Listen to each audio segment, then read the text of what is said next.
सुमेलित करना है, सुमेलित कीजिए। कह रहा है Wood dispatch 1917, Hunter commission 1904, universities act 1882 और सैडलर कमीशन 1854। तो मिलान करना है। आंसर 4 3 2 1 2 1 4 3 4 1 2 3 और 2 3 4 1। तो आपको पता है कि वुड डिस्पैच आया था 1854 में और इसी वुड डिस्पैच को भारतीय शिक्षा का मैग्ना कार्टा कहा जाता है। क्या कहते हैं? भारतीय शिक्षा का मैग्ना कार्टा या महाअधिकार पत्र कहा जाता है।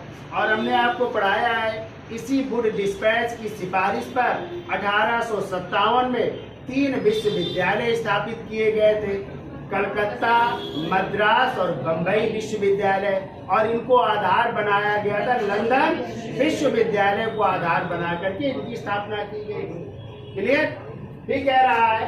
हंटर कमीशन, हंटर कमीशन कब आया था? 1882 में। और इस समय भारत के वायसराय थे लॉर्ड रिपन। किसके समय आया था? और ये किस शिक्षा से था?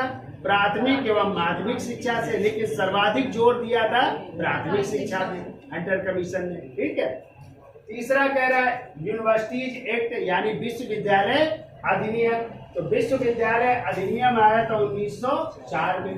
और इसी जगह यदि विश्वविद्यालय आयोग पूछा जाता तो 1902 में। उसी को कहते हैं रैले कमीशन, जो थॉमस रैले की अध्यक्षता में आया था। वो आयोग है विश्वविद्यालय आयोग। और ये क्या है? अधिनियम।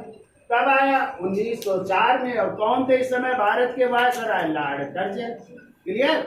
ठीक कह रहा है। सैडलर कमीशन, सैडलर आयोग आया था माइकल सैडलर की अध्यक्षता में 1917 में। और इसी आयोग की सिफारिश पर कई विश्वविद्यालय स्थापित हुए थे ना, जैसे अलीगढ़ मुस्लिम विश्वविद्यालय, हैदराबाद, लखनऊ विश्वविद्यालय, ठीक है, बनारस विश्वविद्यालय, कई विश्वविद्यालय स्थापित किए गए थे।